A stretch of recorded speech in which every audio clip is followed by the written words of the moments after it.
안녕하세요. 저는 30대 여자입니다.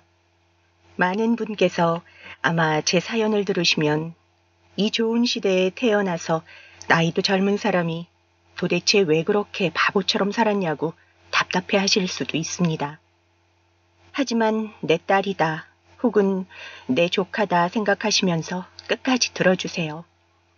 그리고 이 험난하고 무서운 세상을 앞으로 어떻게 살아가면 좋을지 인생 선배님들의 많은 조언 부탁드립니다. 저는 제가 생각해도 참 한심한 인생을 살아왔습니다. 제가 다른 건 몰라도 참는 거 하나는 참 잘하는 사람이에요. 그런데 제가 이제야 지금까지 잘못 살아왔다는 걸 깨달았습니다. 최근에 있었던 일로 언제나 꽉 막힌 듯 답답하기만 했던 제 속이 씻은 듯 내려간 일이 있었거든요. 저는 겉으로 보기엔 부유하고 안정적인 집안에서 자랐습니다. 아버지는 명문대학 교수로 재직 중이시고 어머니는 중학교 선생님으로 재직하시다 퇴임하신 지 얼마 안 되셨어요. 하지만 저는 학창시절부터 지금까지 단 한 번도 제가 안정적인 가정에서 자랐다고 생각한 적 없습니다. 그 이유는 바로 저희 아버지 때문이에요. 아버지는 겉으로 보기엔 굉장히 지식인처럼 보이셨지만 실상은 이기적이고 권위주의적인 분이셨어요. 저는 아주 어릴 때부터 본능적으로 알았습니다. 아버지의 말은 거역해서는 안 된다. 그럴 수밖에 없었던 게 어머니는 여대를 나와 중학교 선생님까지 하신 똑똑한 분이셨는데도 항상 아버지에게 구박받고 무시당하는 것이 일상이었어요. 구박받는 이유도 다양했어요. 어느 날은 어머니께서 집안일을 소홀히 하셔서 또 어느 날은 저나 언니가 시험을 잘 보지 못해서였죠. 어린 나이에도 제가 잘못하면 어머니가 아버지에게 혼나는 거구나 라고 생각해서 저는 아버지에게 책 잡히지 않으려고 부단히도 노력하며 살았습니다. 애들 가르친다는 사람이 자기 자식들을 이따위로 가르치면 되겠어? 우리처럼 항상 본보기가 되어야 하는 어른들은 가정에서도 직장에서도 틈을 보여선 안 돼. 이거 봐. 당신이 자꾸 애들 풀어주니까 성적에 다 나오잖아. 우리 애들 잘하고 있어요, 여보. 이 정도면 상위권인데 집에서는 좀 쉴 수 있게 해줘야죠. 당신이 그렇게 매사에 적당히만 하니까 고작 평교사밖에 못하고 있는 거야. 봐. 나도 당신이랑 비슷한 출발선에 출발했는데 교수까지 됐잖아. 당신도 조금만 더 열심히 했으면 지금 나이에 교장은 안 됐어도 교감이라도 달았을 거 아니야.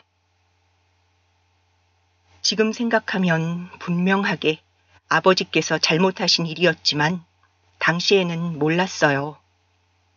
어머니도 저희 자매도 어느새 아버지의 막말을 듣는 게 몸에 배어버려서인지 항상 당연하다고 생각하며 살았거든요.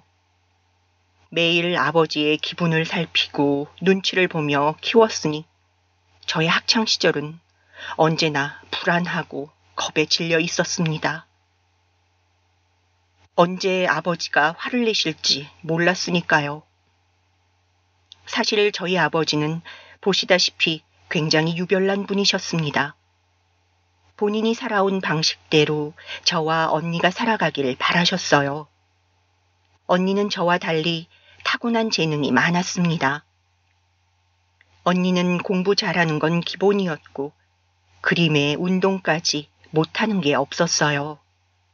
그러다 보니 언니에 대한 아버지의 기대가 너무도 높았죠. 여자가 우리나라에서 떵떵거리면서 살려면 딱 두 가지야. 얼굴이 예뻐서 시집을 부잣집으로 잘 가던가 아니면 공부 열심히 해서 공무원이든 공기업이든 나랏돈 먹으면서 할 수 있는 일을 해야 해. 당신은 애들한테 무슨 그런 소리를 해요.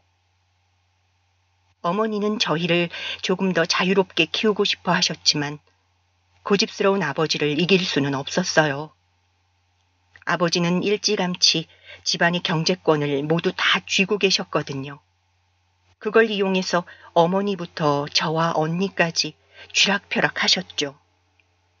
부모님이 결혼하시면서 아버지가 외가댁을 경제적으로 많이 도와주셨대요. 외할머니, 외할아버지가 두 분 다 대수술을 몇 번 하셨는데 그럴 때마다 병원비며 수술비를 다 아버지가 부담하셨죠.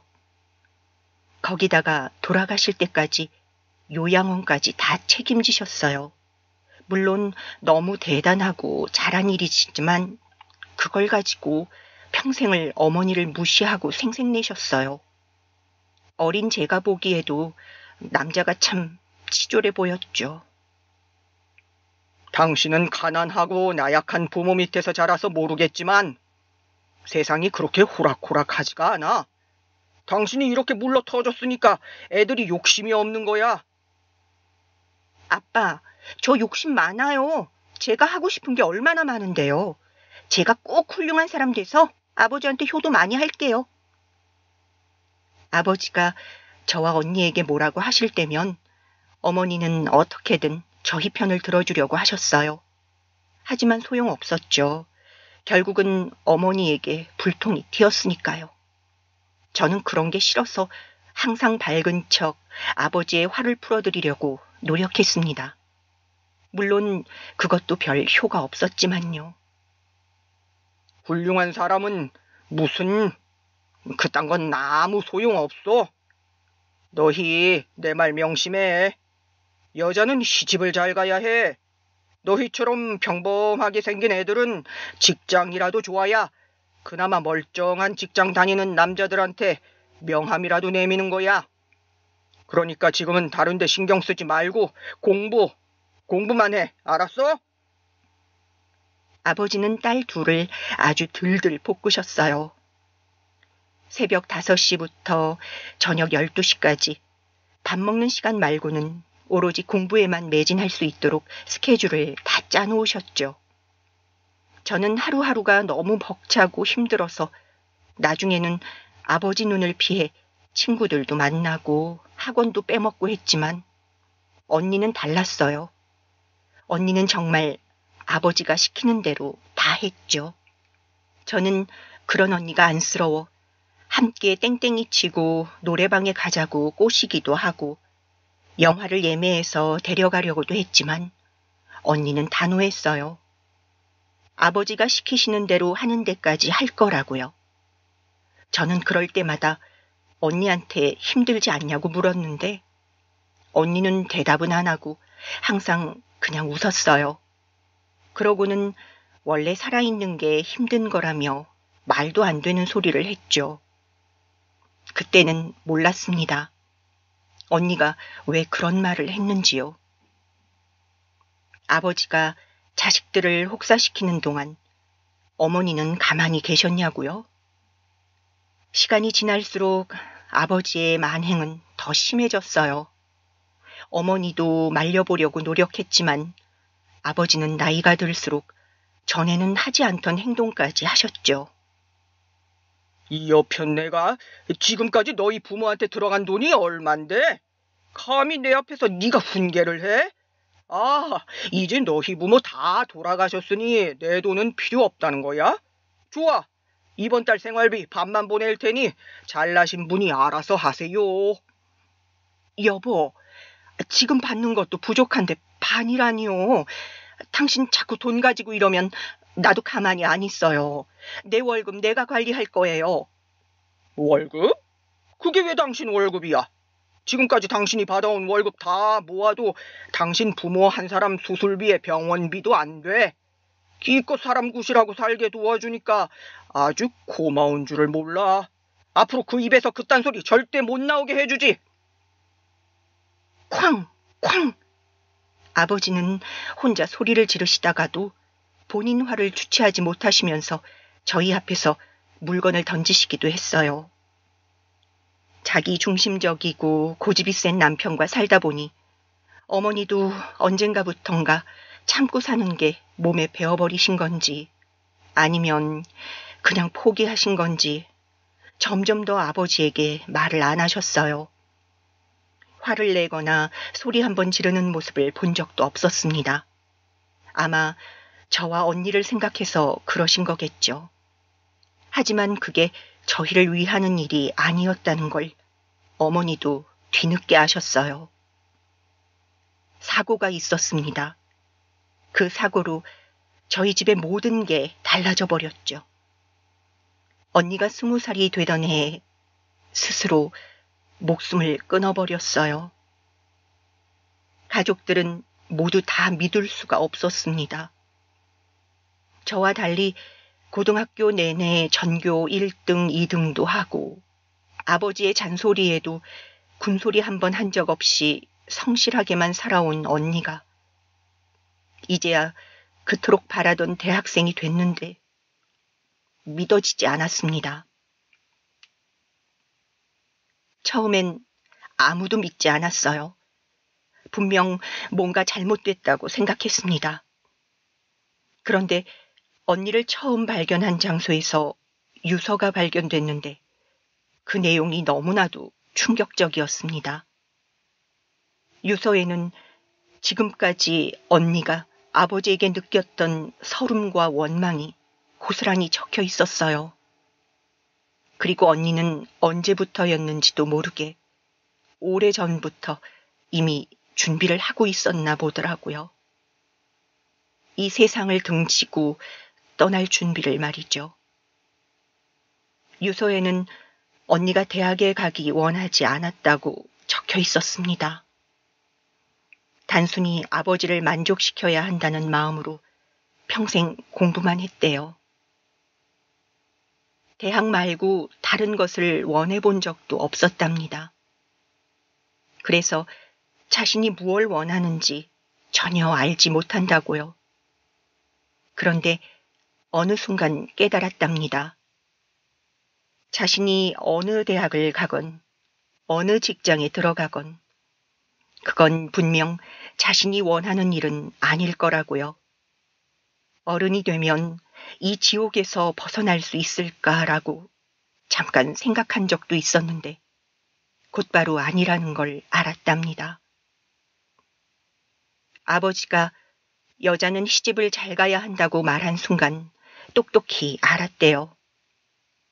아버지에게는 자식도 아내도 그냥 다 자기 소유물일 뿐이구나. 평생 자기 마음대로 할 수 있는 인형이라고 생각하는구나. 그래서 더는 살아갈 이유도 의미도 찾을 수 없다고요. 제가 처음으로 전교에서 5등 안에 못 들었다고 속상해서 펑펑 울 때 아버지가 그러셨죠. 그렇게 유약해서는 어디 가도 버티지 못할 거라고요. 그럴 시간에 스스로 얼마나 못났는지 정신 바짝 차리고 문제라도 하나 더 풀라고요. 언제부턴가는 시험을 잘 봐도 등수가 올라도 전혀 행복하지 않았답니다. 그래봐야 끝이 아니었으니까요. 언니는 자신의 마지막만큼은 스스로 결정하고 싶었다고 유서에 적었습니다. 그리고 자신이 유약하지 않고 모자란 사람이 아니라는 걸 아버지에게 알려줄 수 있는 유일한 방법은 이것밖에 없다고요. 저와 어머니는 언니 일로 너무도 큰 충격에 빠졌어요. 매일 함께 밥을 먹고 함께 공부하던 언니가 그렇게 힘들어하고 있는 줄은 전혀 몰랐거든요. 매일 제게 웃어주고 위로해주던 언니가 사라졌어요. 언니는 저와 달리 강한 사람인 줄 알았는데 저보다 더 힘들어하고 있었다는 사실을 알게 되고 나니 제 마음속에 있던 희망이 산산이 부서지고 말았습니다. 그 분노는 아버지에 대한 원망만으로 끝나지 않았어요. 오히려 스스로를 미워하고 탓하는 바람에 죄책감으로 나타났죠. 저는 점점 무기력해지고 망가졌습니다. 아무것도 하고 싶지 않았어요. 그 이후 저희 아버지는 변했냐고요? 아니요, 전혀요. 오히려 더 강압적으로 변하셨어요. 이제 자식이라고는 저밖에 남지 않았으니 제게 모든 기대를 거셨죠. 당시에 저는 고3이었는데 학교에도 나가지 못할 정도로 상태가 좋지 않았습니다. 어머니도 마찬가지였고요. 저는 수능을 망쳤어요. 아버지는 당연하게 재수 준비를 하라고 하셨습니다. 어머니는 아무래도 충격적인 일을 겪었으니 공부보다 우선 정신과 상담이라도 받아보는 게 먼저라고 아버지를 말리셨지만 아버지는 들은 척도 하지 않았어요. 선생이라는 여자가 자식 새끼라고 하나 있는 것 남들 다 가는 대학도 못 보낸 것도 모자라서 이제는 정신병자까지 만들겠다는 거야? 여보, 제발 그만 좀 해요. 당신 때문에 우리 자식이 죽었어요. 그런데도 당신이 틀렸다는 거 모르겠어요? 내 딸이 왜 나 때문에 죽어? 당신이야말로 행여나 사람들 앞에서 말도 안 되는 소리 하지 마. 내 딸은 사고로 죽었어. 사고로 죽었다고. 언니가 자신 때문에 세상을 떠났다는 사실을 아버지는 인정하지 않았습니다. 장례식장에서도 저와 엄마는 거의 쓰러지다시피 우느라 몰랐는데 알고 보니 아버지는 오는 조문객들에게 언니가 교통사고가 나서 죽은 거라고 이야기했더라고요. 그리고 그날 이후 아버지는 정말 언니가 사고로 죽은 거라고 생각하는 사람처럼 굴었죠. 말해봐야 뭐 하겠어요. 당시에 어머니, 저, 그리고 아버지까지 누구 하나 멀쩡한 사람은 하나도 없었으니까요. 재수 준비를 하면서 어머니는 아버지 몰래 저를 데리고 병원에 가셨어요. 함께 상담을 받았습니다.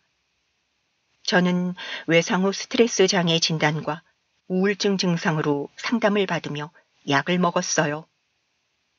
병원에 다니고 있다는 사실을 아버지가 알게 될까봐 저는 공부도 병행해서 열심히 했어요. 지금 생각하면 아버지가 뭐가 그렇게 무서워서 숨어서 병원까지 다녔을까 싶지만 그때는 그렇게 해야만 하는 줄 알았죠. 아마 너무 어릴 때부터 아버지에게 구속받으며 자라서 어느새 스스로를 세장 안에 가두는 게 익숙해져 버렸는지도 모르겠어요. 그렇게 시간이 흘러 저는 대학까지 졸업했습니다. 물론 제가 정신적으로 많이 약해진 상태라 대학을 다니는 동안도 작은 문제들은 있었지만 그런대로 큰 사건 없이 졸업까지는 했습니다. 아마 병원 치료가 아니었다면 저는 학교 생활조차 하지 못했을 거예요. 약을 며칠만 안 먹어도 굉장히 불안하고 무기력해져서 집 밖에는 나가지도 못할 정도로 상태는 심각했으니까요. 하지만 대학만 졸업한다고 끝나는 게 아니었어요. 문제는 지금부터 시작이었죠.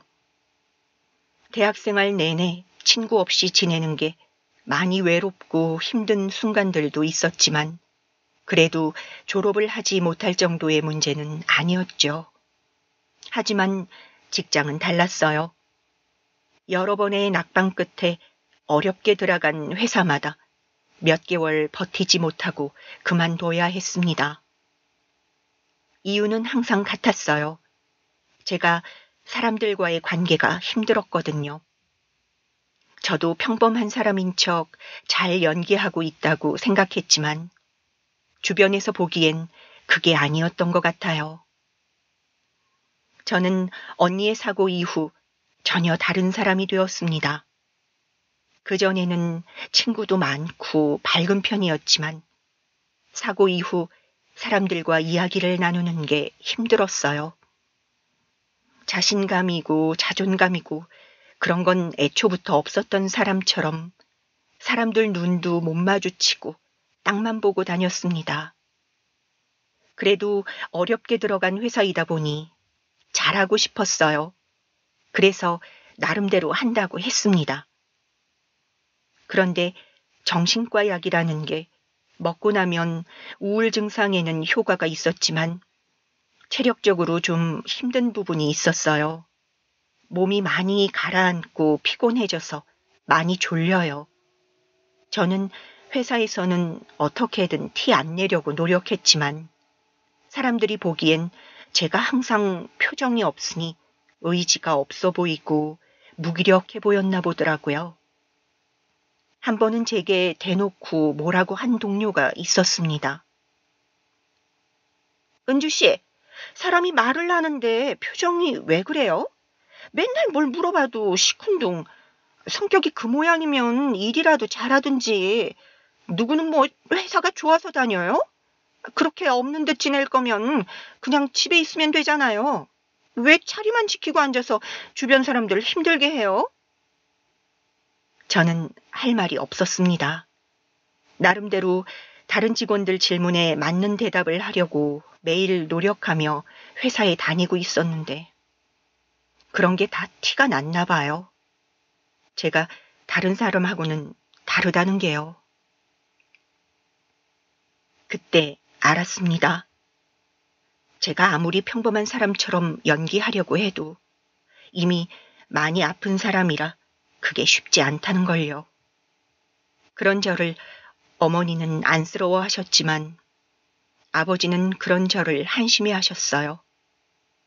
아버지는 그때까지도 제가 병원에 다니는 줄은 꿈에도 모르고 계셨거든요. 어떻게 들어가는 회사마다 족족 잘리냐고 호통을 치셨습니다. 아버지는 그런 제가 꼴보기 싫었는지 결국은 시집이라도 보내려고 부단히도 노력하셨어요. 아마 본인 눈앞에서 치워버리고 싶으셨던 것 같아요. 그런 아버지의 모습에 지금까지 잘 참고 있으셨던 어머니가 터져버렸습니다. 그만 좀 해요. 우리 은주 많이 아파요. 당신 때문에 우리 딸내미들이 다 아프다고. 당신 계속 이러면 나도 당신 버리고 우리 은주랑 둘이 살 거야. 어머니는 결국 제가 정신과 치료를 받고 있다는 사실을 아버지에게 말해버리고 말았어요. 제가 상태도 좋지 않은데 결혼까지 시킨다는 건 말도 안 되는 일이라고요. 아버지는 노발대발 하셨습니다. 저와 어머니가 지금까지 몇 년을 속였다는 거에 화가 나신 거죠. 그런데 며칠 뒤 생각지도 못한 일이 일어났습니다. 제게 화가 많이 나셨으니 분명 뭔가 제게 벌을 줄 거라고 생각했는데 아버지는 갑자기 저를 직접 데리고 병원에 가셨어요. 이왕 치료하는 거 확실히 빨리 나을 수 있게 도와줄 수 있는 의사에게 치료를 받아야 한다면서 아버지께서 잘 아시는 정신과 교수님께 갔습니다. 저는 아버지가 웬일로 그러시나 싶었는데 아버지는 다 계획이 있었어요. 저는 아버지가 데려간 병원에서 병명이 하나 더 추가됐습니다. 제가 외상후 스트레스 장애로 오랫동안 우울증 약을 복용해도 차도가 없는 이유가 조현병 때문이었대요. 그 전 병원에서 잘못 진단한 거랍니다. 처음엔 저도 우울증이나 조현병이나 무슨 차이가 있나 싶었는데 이게 다르더군요. 조현병은 장애 등급을 받을 수 있는 질병이었어요. 아버지는 저를 아예 장애인으로 만들어 취직시킬 생각이셨던 겁니다. 기억하시죠? 아버지가 제가 어릴 때부터 했던 말. 여자는 직장이라도 좋아야 멀쩡한 직장 다니는 남자한테 명함이라고 내놓는 거라고요. 아버지는 저를 어떻게든 멸정한 집안에 시집 보내는 거로 저와의 인연을 정리하려고 하신 것 같아요. 남들 앞에 내세울 만한 사위만 필요하신 분이니 과정이야 어떻게 되든 상관없었던 거죠. 목적만 이루면 되니까요. 제가 모르는 사이 일은 일사천리로 이루어졌습니다. 아버지는 저와 상의도 없이 대기업이며 공기업 장애인 전형으로 이력서를 여기저기 넣었어요. 그때까지만 해도 저는 제가 당연히 조현병이라고 알고 있었으니 아버지가 뭘 하든 한마디도 하지 않았습니다. 제가 하지 않겠다고 나서봐야 괜한 막말이나 더 들을 게 뻔하니까요. 권위와 명예를 중시하는 아버지는 딸이 장애인으로 살든 말든 그걸 이용해서라도 좋은 회사에 다니면 그게 잘된 일이라고 생각하시는 분이니까요. 그렇게 저는 공기업에 합격했습니다. 그런데 신기하게도 전 직장보다 훨씬 편했어요. 아예 대놓고 장애인 전형으로 입사를 했으니 직원들 모두가 저를 배려해줬어요. 속으로는 무시하고 귀찮다고 생각할지 모르지만 그래도 부딪힐 일 없이 애당초 없으니 편하더군요. 그때부터였습니다. 저도 제가 장애인이라는 사실을 인정했어요. 사회 약자가 맞는다고요. 저는 아픈 사람이기 때문에 다른 사람들의 배려와 도움이 있어야만 사회생활을 할 수 있다고 스스로 생각했습니다. 그리고 일사천리로 결혼까지 했습니다.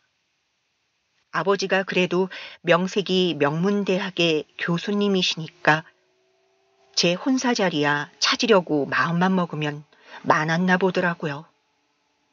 그들 중 아버지는 자신의 마음에 쏙 드는 사윗감을 정해 저와 맞선 자리를 잡았습니다. 그런데 맞선 자리에 나온 남자를 보고 나니 알겠더군요. 아버지는 계산이 참 빠른 분이었어요. 아버지에게는 제가 부족한 여식이니 저를 감당하고 살아줄 수 있는 남자를 어디서 잘 찾으셨더군요. 가난한 홀어머니 밑에서 자라 혼자 힘으로 명문대를 수석으로 졸업하고 대기업까지 들어간 사람이었어요. 저도 처음엔 대단하다고 생각했습니다. 평생 성실하게 살아온 남자가 나를 좋아해 줄까 싶었는데 글쎄 남자는 저를 보자마자 결혼하자고 하더군요.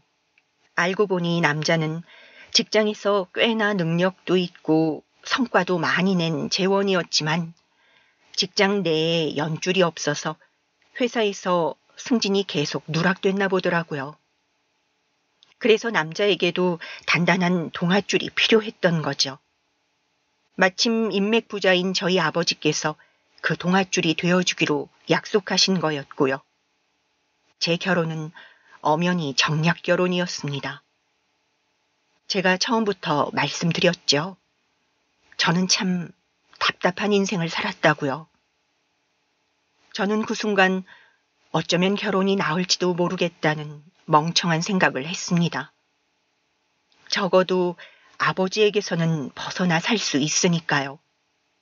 하지만 그것 또한 잘못된 선택이었습니다. 오줌 피하려다 되려 똥 밟은 격이었죠.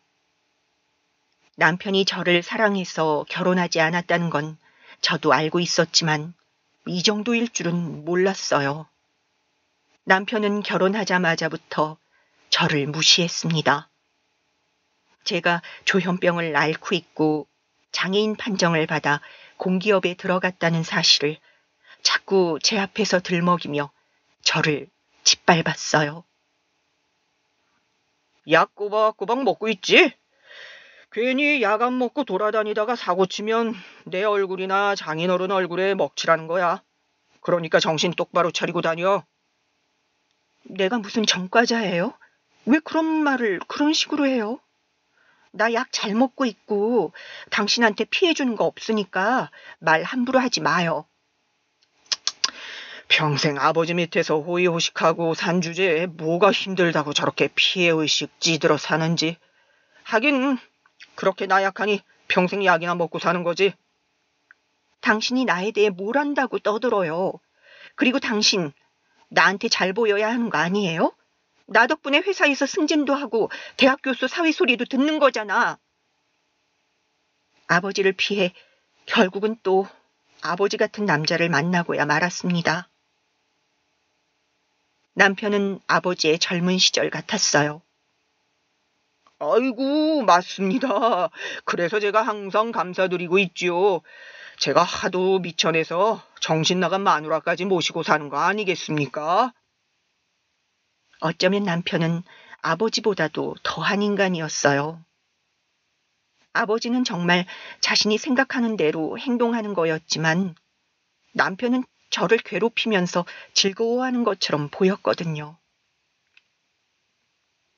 결혼할 때 아버지께서 아파트를 사주셨어요.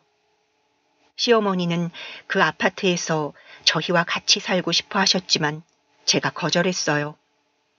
남편과 결혼하는 것도 사실 좋아서 하는 결혼도 아니었는데 시어머니까지 모시고 사는 건 말도 안 된다고 생각했거든요. 그런데 시어머니는 보란 듯이 저희 집 근처에 빌라로 이사를 오셨습니다. 그러고는 매일 퇴근할 때마다 제게 전화를 하셨어요. 이유는 항상 남편이 좋아하는 반찬을 가져가라는 전화였죠.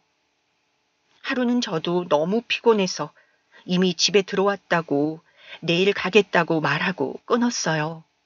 그리고 배달 음식을 시켜놓았죠. 그런데 남편은 식탁에 차려둔 배달 음식을 보자마자 제게 모진 말을 퍼부어댔어요. 아무리 정신이 온전치 않아도 그렇지. 그 나이 먹도록 할 줄 아는 게 도대체 뭐야? 나 어머니 반찬 아니면 밥 안 먹는 거 몰라? 그 연세에 어머니가 직접 반찬 해주신다는데도 그거 좀 가져오는 게 힘들다고 굳이 배달을 시켜? 매일 받아오잖아요. 오늘만 그냥 좀 먹어요. 나도 피곤해서 그런 거니까. 와, 피곤해? 그 좋은 직장에서 약잘합시고 남의 자리 떡하니 차지하고 앉아 놀면서 월급까지 꼬박꼬박 받는 주제에 양심이 너무 없는 거 아니야? 진짜 한심하다, 한심해. 워낙 재수없는 인간인 줄은 알았지만 어떻게 저런 말을 제 앞에서 할 수 있을까 싶었어요. 남편은 저희 아버지와 다를 게 없는 사람이었습니다. 저는 더 늦기 전에 남편과 헤어져야겠다고 생각했어요. 아버지를 피하겠다고 평생 호구로 살 수는 없었으니까요. 그런데 그맘때 어머니에게 안 좋은 일이 생겼어요. 심장에 이상이 생겨 급하게 수술을 하게 되셨어요. 그때는 상황이 심각해서 정말 어머니가 돌아가시는 줄 알았습니다. 병원에서도 마음의 준비를 해야 할 수도 있다고 했거든요. 저는 절대 어머니 없이는 살 수 없어요. 이 세상에서 유일한 제 편이자 제 가족이었으니까요. 그런 어머니께서 제가 남편과 잘 사는 줄 아셨어요. 남편은 아버지에게 워낙 잘 보이고 싶어 했으니 친정에 가면 저를 아끼고 사랑하는 척했거든요. 그런 가식적인 모습에 어머니는 깜빡 속고 계셨습니다. 네가 김서방이랑 잘 사는 모습 보니까 엄마는 너무 좋아. 그전에는 엄마가 너만 생각하면 미안해서 자다가도 벌떡 일어날 정도로 힘들었었는데 이제는 네 옆에 김서방이 있다고 생각하면 얼마나 든든한지 몰라. 언제는 아버지 같은 남자 만날까 봐 절대 결혼하지 말라더니. 김서방은 너희 아버지랑 다르잖아. 엄마도 처음엔 네 아버지가 주선했다길래 안 믿었는데 어렵게 커서 그런가. 사람이 인상도 참 좋고 예의도 발라. 이제 네가 김서방이랑 아기 낳고 오순도순 잘 사는 모습만 보면 엄마는 죽어도 여한이 없어. 어머니는 언제나 불안정하고 힘든 시간을 견디며 살아온 제가 남편을 만나 다행이라고 생각하셨어요. 이제야 한시름 놓겠다면서요. 저는 어머니가 참 불쌍하고 안 됐다고 생각했습니다. 아버지 같은 남편을 만나 평생 눈치만 보며 참고 사신 것도 억울했을 텐데 자식까지 잃었잖아요. 산전수전 겪으며 어머니도 힘드셨을 텐데 정신이 온전치 않은 저까지 돌보며 힘든 티도 내지 않으시고 혼자 이 모든 상황을 감당하려고 하셨으니까요. 그런 어머니에게 마지막까지 제가 불행하게 사는 모습만 보여드릴 수는 없었습니다. 저는 남편이 아무리 싫어도 어머니가 돌아가실 때까지는 참고 버티겠다 다짐했어요. 사실 제게는 어려운 일도 아니었죠. 평생 아버지 같은 사람하고도 살았는데 무시 좀 당하면서 몇 년 더 산다고 달라질 건 없었어요. 친정어머니 수술은 앞으로 경과를 조금 더 지켜봐야 한다고는 했지만 다행히 잘 끝났어요. 제가 병원에서 간병을 하고 있었는데 아버지에게 연락이 왔더라고요. 어머니가 병원에 입원해 있는 동안 집에 먹을 것도 안 해놨다면서 제게 반찬 좀 해오라고요. 저는 며칠 사드시라고 했지만 아버지는 제게 버럭 소리를 질렀어요. 지금 당장 와서 밥 차리라고요. 저는 대꾸할 기운도 없어 반찬을 해서 친정에 갔습니다. 그런데 굳이 남편이 따라오더라고요.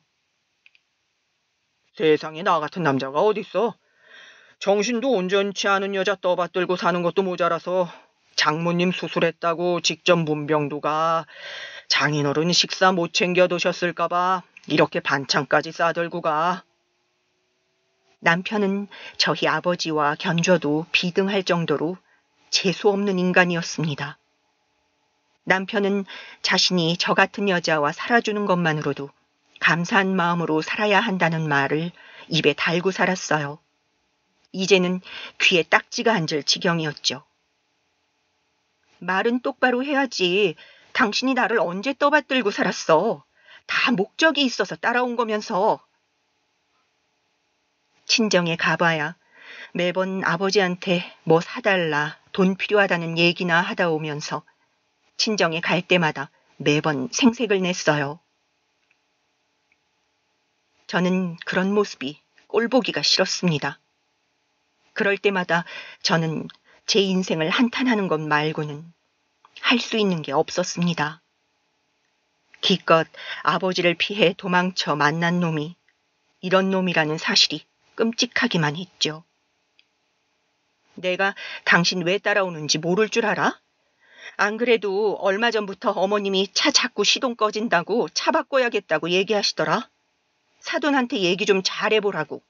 당신 아버지한테 차 사달라고 하려고 온 거면서 왜 나한테 생색을 내?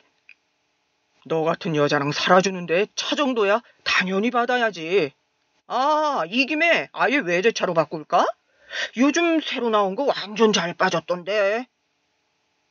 저는 남편도 한심하고 싫었지만 저 자신이 더 한심하고 싫었어요.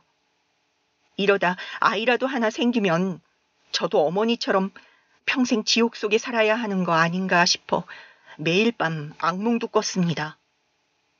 저도 어머니를 위해서 참아보려 했습니다. 하지만 이건 정상적인 결혼 생활이 아니었어요. 잘못한 것도 없는데 더는 죄인처럼 살고 싶지 않았습니다. 저는 처음으로 용기라는 걸 냈어요. 아버지와 남편에게 이혼하겠다고 말할 생각이었죠. 그런데 아버지는 도대체 몇 수를 내다보고 있었던 건지 이미 제가 이혼 소리를 먼저 꺼낼 거라는 걸 알고 계셨던 것처럼 대비하고 계셨더라고요. 이혼? 너는 네 남편한테 감사합니다 하면서 살라니까 어디서 이혼 얘기를 꺼내고 있어? 너 정신병자 데리고 사는 게 얼마나 힘든 건 줄 알아? 암튼 나약해 빠져서는 너 이혼하는 날엔 너희 엄마도 정신병원에 쳐넣어버릴 테니까 그런 줄 알아? 저는 아버지의 손바닥 아니었어요. 제가 무엇을 가장 무서워하는지 이미 알고 계셨죠. 여기서 엄마 얘기가 왜 나와요? 이제 막 수술한 사람한테 갑자기 무슨 정신병원이에요?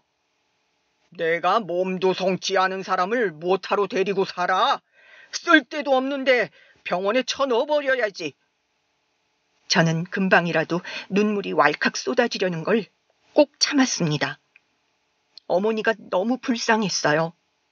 어떻게 저런 인간을 남편이라고 지금까지 사셨나 싶어서요. 엄마는 치료만 잠깐 받으신 거지 약도 안 드셨는데 아버지 마음대로 병원에 어떻게 넣는다고 그래요? 내가 못할 것 같아? 난 내가 마음먹은 대로 다 할 수 있는 사람이야. 내가 너도 쓸데없는 우울증 그거 말고 조현병으로 만들어서 그 좋은 직장도 보내줬잖아. 저는 그제야 알았습니다.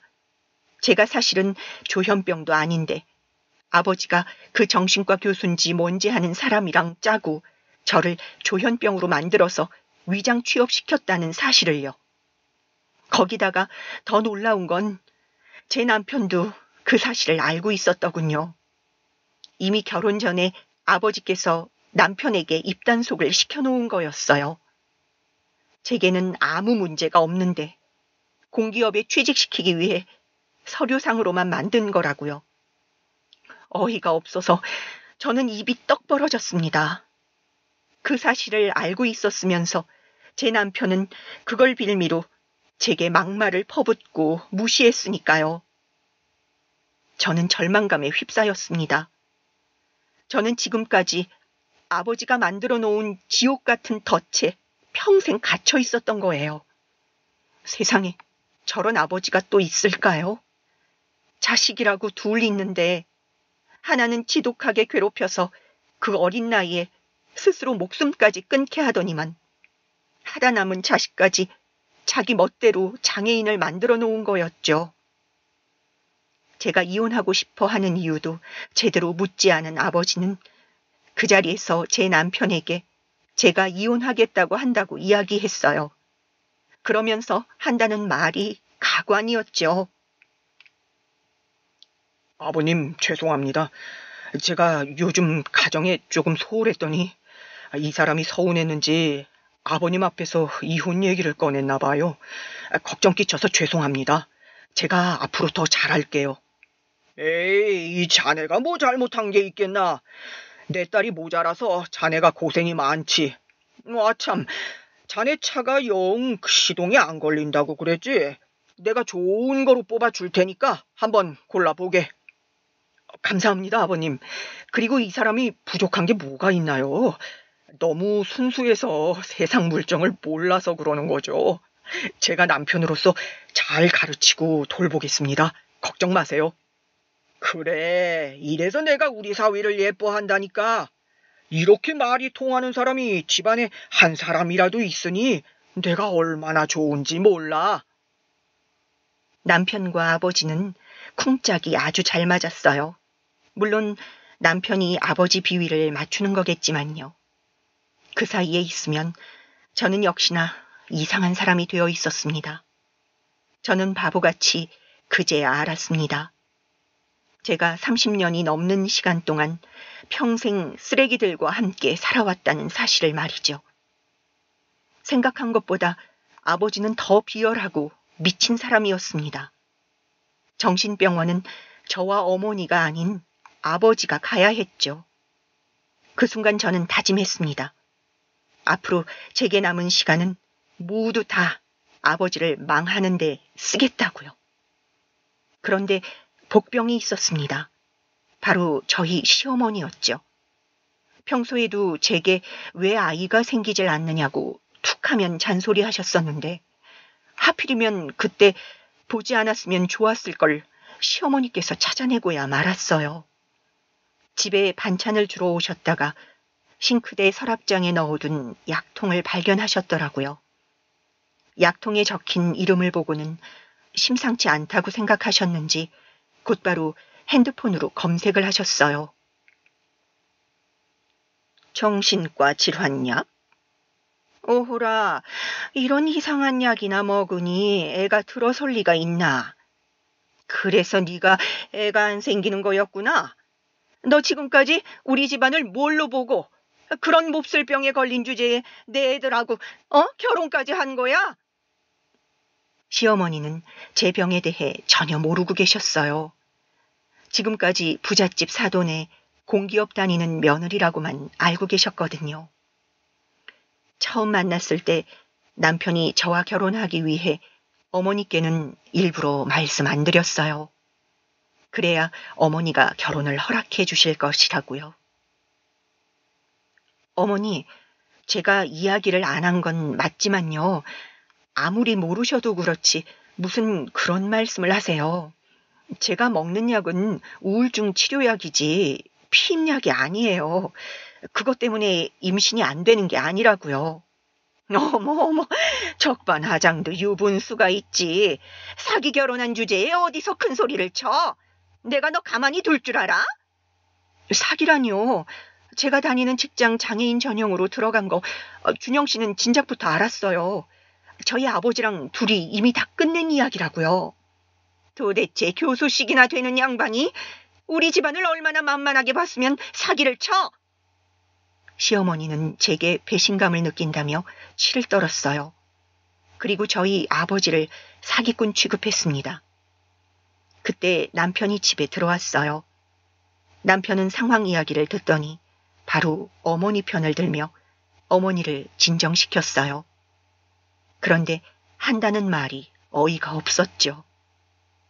어머니, 진정하세요. 저 아시잖아요. 제가 손해보는 장사했겠어요. 몇 년만 더 있으면 장인이 가진 건물 제 앞으로 해주신다고 했어요. 그러면 우리도 건물주 되는 거라고요. 기막혔습니다. 저는 알지도 못하는 아버지 건물을 남편은 벌써 알고 있더군요. 더 웃긴 건 시어머니였어요. 조금 전까지 노발대발 하시더니만 건물 얘기에 입을 딱 다물더군요. 저는 마음속으로 되새겼습니다. 꼴값 떤다고요. 절대 건물도 이 아파트도 거지 같은 인간들에게 넘겨줄 수는 없었어요. 그러던 어느 날이었어요. 제가 몸이 좋지 않아 출근도 못하고 집에서 쉬고 있었어요. 그런데 시어머니가 연락도 없이 저녁이 다 돼서 집에 오셨더라고요. 반찬을 주러 오셨는지 평소처럼 번호키를 마음대로 누르고 들어오셨습니다. 저는 누워있다 놀라 거실로 나갔죠. 제가 몸이 안 좋아 출근 못했다고 하자 어머니는 마침 잘 됐다며 싸우신 음식들을 다 꺼내셨어요. 남편도 금방 올 테니 같이 먹자고 하시더라고요. 저는 몸이 천근만근이라 밥이고 뭐고 그냥 누워만 있고 싶었습니다. 안사도는 도대체 너를 어떻게 키우셨길래 애가 그렇게 부실하다니. 정신도 온전치 않은 애가 어쩜 잔병치레까지 심해? 제가 정신과 약을 먹는다는 사실을 알고 나서부터는 아주 잘 됐다 싶으셨는지 툭하면 그 이야기를 하셨어요. 어머니, 몸살 좀 걸린 거 가지고 저희 친정어머니 이야기가 여기서 왜 나와요? 저는 또 쓸데없이 꼬투리를 잡는 시어머니가 너무너무 싫었습니다. 이젠 하다 저희 친정어머니까지 끌어들여서 흉을 보는 게 너무 밉살스럽더라고요. 안 그래도 남편이라면 치가 떨릴 정도로 싫은 와중에 시어머니까지 저러니 저는 없던 정까지 뚝 떨어졌습니다. 남편이 퇴근하고 와서 시어머니와 함께 셋이 저녁을 먹었어요. 저는 몸이 좋지 않아 안 먹는다고 했는데 남편이 난리를 쳤어요. 자기 어머니가 며느리 아프다고 힘들게 밥까지 차렸는데 안 먹는 게 말이 되냐고요. 저는 정말이지 손 하나 까딱하고 싶지 않았지만 남편 말대로 어쨌든 시어머니가 차려주신 밥상이니 함께 앉아 먹었습니다. 그런데 정말 밥알이 넘어가질 않더라고요. 꼭 돌은 씹는 것 같았습니다. 저는 결국 자리에서 먼저 일어났어요. 그런데 생각지도 못했던 일을 당하고야 말았습니다. 글쎄, 남편이 자리에서 일어난 저를 뒤따라와서는 제 뒤통수를 퍽 소리가 날 정도로 세게 때렸어요. 감히 우리 엄마가 차려준 밥을 남겨? 밉다 하니까 아주 미운 짓만 골라서 하는구나. 남편은 제게 평소에도 별의별 거지 같은 소리나 말도 안 되는 욕지거리를 내뱉은 적은 있었지만 제 몸에 손을 댄 건 처음이었어요. 저는 순간 너무 수치스럽고 치욕스러워서 참을 수가 없었습니다. 제가 지금까지 이 말도 안 되는 결혼 생활을 참고 버틴 건 아버지에게 벗어나기 위해서였습니다. 그리고 무엇보다 몸과 마음이 성치 않으신 어머니 앞에 행복하게 사는 딸로 남고 싶었어요. 남편을 사랑하진 않아도 부부로 있는 동안은 존중해주려 했습니다. 그런데 제 생각이 짧았어요.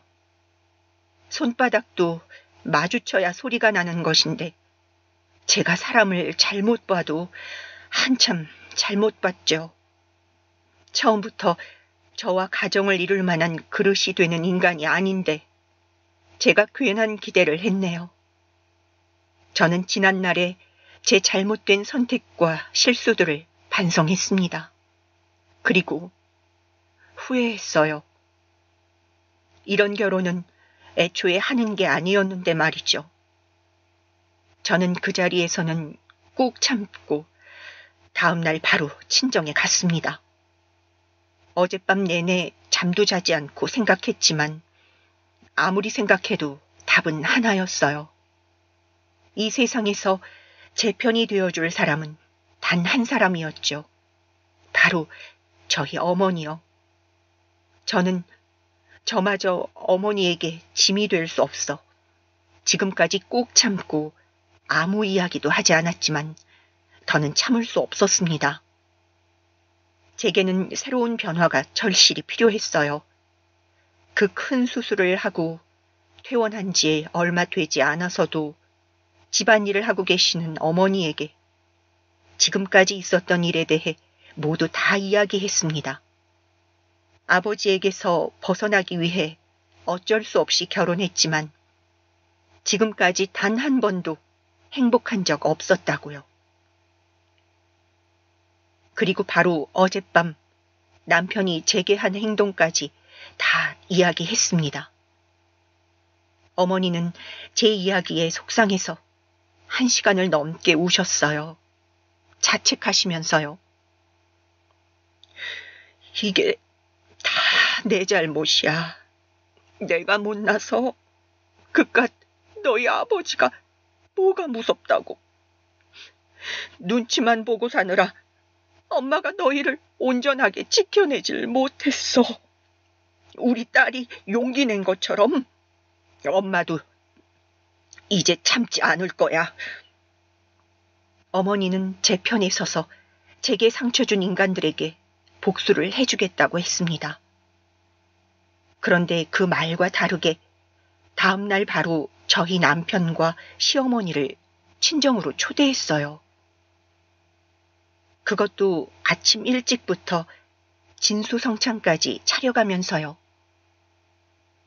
저는 이해가 되지 않아 왜 그 인간들을 초대하냐고 물었는데 어머니는 미운 놈 떡 하나 더 주는 거라고 하시더라고요. 저는 그때까지만 해도 그러면 그렇지라고 생각했습니다. 어머니처럼 약한 사람이 복수는 무슨 복수일까 싶었죠. 그런데 바로 몇 시간 뒤 이게 다 철저하게 계산된 복수라는 걸 알게 되었어요. 어머니, 퇴원하신 지 얼마 되지도 않았는데 무슨 음식을 이렇게 많이 차리셨어요? 이걸 다 어떻게 먹으라고요? 그러게, 교수님 사모님이라 그런가? 안사돈이 아주 손이 크십니다. 역시 있는 집은 다르네요. 남편과 시어머니는 어제 제게 한 짓은 까마득하게 잊었는지 저희 친정에 오자마자 아부를 마구 늘어놓았어요. 우리 안사람이 다른 건 몰라도 음식 솜씨만큼은 아주 훌륭합니다. 사돈, 얼른 드세요. 김서방, 자네도 얼른 먹게. 음식 앞에 두고 말이 참 많으시네요. 얼른 식기 전에 드세요. 김서방은 특히 더 많이 먹어. 저는 그때까지만 해도 기분이 가라앉아 있었습니다. 미운 놈 떡 하나 더 주는 것 치고는 양이 어마어마했거든요. 그리고 마치 이렇게 모여있으니 꼭 화목한 가족인 것처럼 보여서 저는 참기 힘들었습니다. 어머니는 복수를 도와준다더니 식당을 차릴 생각이신 건지 준비한 음식이 끝이 없었어요. 그리고 계속해서 남편의 그릇에 음식을 올려주셨죠. 어머니에게 잘 보이려고 다 받아먹던 남편은 결국 더는 못 먹겠다면서 백기를 들었어요. 헛구역질까지 하면서요. 어유, 장모님, 저 이러다 배 터져 죽겠어요. 그만 주세요. 그래요, 사돈. 아무리 못난 딸 데리고 살아주는 사위가 예뻐도 그렇지. 뭘 그렇게까지 챙기세요? 이제 그만 먹고 쉬게 좀 두세요. 그때였습니다. 남편의 뒤로 다가간 친정어머니가 냅다 남편의 뒤통수를 퍽 소리가 나게 세게 올려쳤어요. 놀란 남편은 금방이라도 눈이 튀어나올 정도로 커져 있었고 시어머니는 아주 난리가 났습니다. 어디 감히 자기 아들 머리를 때리냐면서요. 당신 지금 뭐 하는 거야? 미쳤어? 어디 사위 머리를 갈기기를. 사돈 죄송합니다. 이 사람이 아무래도 정신이 온전치가 않아서. 감히 장모가 차려준 음식을 남겨? 먹어! 하나도 남기지 말고 다 먹으라고! 어머니는 그대로 남편을 밀어 그릇에 코를 박게 했어요. 빨리 먹으라고 소리치시면서요. 아니, 이 여편네가 미쳤나? 이제 보니 어미가 미친 거 보고 딸년이 그대로 닮아 미친 거였구만. 그래, 나도 미치고 내 딸도 미쳤다. 어디 쌍으로 미친 년들한테 죽어볼래? 이기면 너 아주 다시는 내 귀한 딸 무시 못하게 해줄 테니까 각오해. 어머니는 아예 남편을 바닥에 눕혀놓고 여기저기를 마구 두드려 팼습니다. 남편은 버둥거리며 아무것도 못하고 맞고만 있었어요. 저는 그 모습이 어찌나 한심한지 웃음이 새어나왔습니다. 그때였어요. 시어머니까지도 어머니에게 달려들었습니다. 이 여편네가 교편 잡았다고 고상한 척 하더니만 완전 깡패네, 깡패야. 어머, 이 힘 좀 봐. 사돈 뭐 하는 거예요? 지금 당장 이 여편네 좀 떼어봐요. 장모님, 뭐 하시는 거예요? 아파요. 장모님, 웃기고 있네. 이런 망할 놈의 새끼, 너도 당해봐라. 네가 감히 내 딸한테 손을 대? 너 당장 내 딸하고 이혼해. 알았어? 이 여편네가 그만하라니까. 도대체 뭐 하는 거야? 딸년 인생 말아먹으려고 작정했어?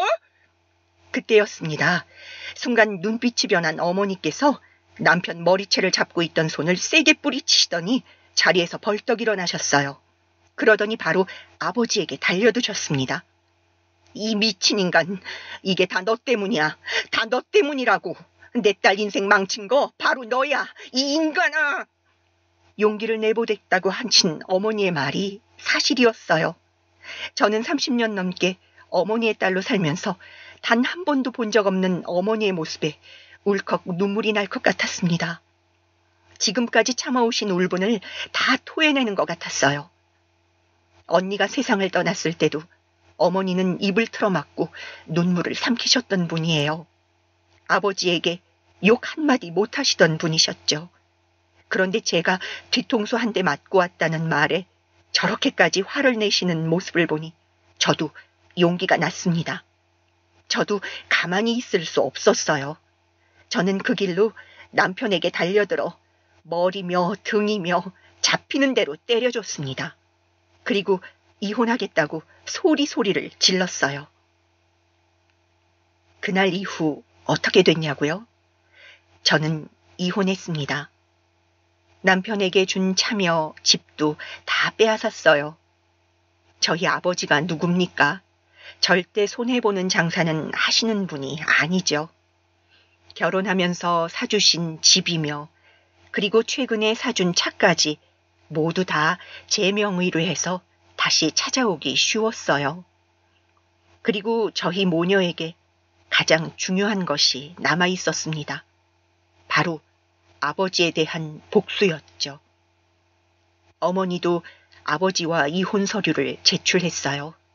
하지만 어머니의 이혼은 저보다 복잡했어요. 아버지가 순순히 어머니를 놔주질 않으셨죠. 지금까지 세금 문제로 어머니와 공동명의 해놓은 아파트와 어머니 이름으로 사둔 땅이 있어 아버지는 순순히 물러서지 않았어요. 저와 어머니는 처음부터 예상했던 일이라 놀랍지도 않았습니다. 저는 곧바로 병원 진단서 위조와 위장 취업으로 아버지를 신고했어요. 아버지와 저를 진단했던 정신과 교수도요. 잘못하면 저도 처벌을 받을 수 있기야 했지만 저는 제가 잘못한 일이라면 마땅히 그래야 한다고 생각했습니다. 이미 마음의 준비는 되어 있었어요.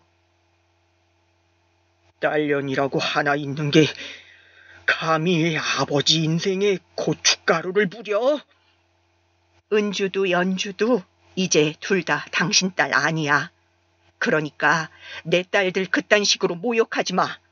그리고 괜한 욕심 부리지 말고 이혼 합의해. 내가 생각보다 당신에 대해 많은 걸 알고 있어. 버텨봐야 당신한테 좋을 거 하나도 없으니까 내 말대로 하는 게 좋을 거야. 사람이 소리도 질러보고 화도 내봐야 할 수 있는 거더군요. 어머니가 한번 말문이 터지시더니 이제는 아버지 앞에서 버럭버럭 소리도 잘 지르셨습니다. 어머니가 아버지와 살아오신 세월이 30년이 넘다 보니 아버지가 지금까지 살면서 저지른 만행들을 다 알고 계셨어요. 이미 저의 정신과 병력을 위조해 취직시킨 것만으로도 다음 학기 교수직에서 파면감이었지만 어머니는 그건 시작일 뿐이라고 했어요. 아버지가 이혼해주지 않으면 지금까지 저지른 부조리를 다 폭로해서 전 세계 어느 나라에서도 교수든 뭐든 아무것도 못하게 만들어버릴 거라고요. 그렇게 저와 엄마는 저희 이름으로 된 재산을 모두 다 팔아버렸습니다. 저희는 이게 다 아버지에게 그동안 고통받아온 피해 보상이라고 생각했어요. 저와 엄마는 그 돈으로 지방의 공기 좋은 곳에 땅과 집을 샀어요. 그리고 지금은 그곳에서 둘이 함께 오순도순 살고 있습니다. 다행히 어머니의 건강도 많이 좋아지셨고요.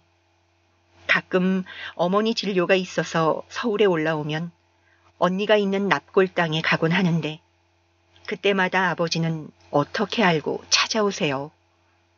교수직도 잘리시고 재산까지 두 동강이 나면서 충격이 어마어마하셨는지 몰골이 말이 아니더군요. 자기 손으로 수저 한번 놔본 적 없으신 분이라 밥도 못 챙겨 먹는지 얼굴이 반쪽이 됐더군요. 이 험한 세상 여자 둘이 어떻게 산다고 그래? 내가 잘못했어. 내가 앞으로는 잘할 테니까 그만 투정 부리고 내 집으로 들어와. 워낙 자존심이 강하고 자기 자신밖에 모르는 사람이라 저 정도로 많이 달라진 거겠지만 턱도 없었죠.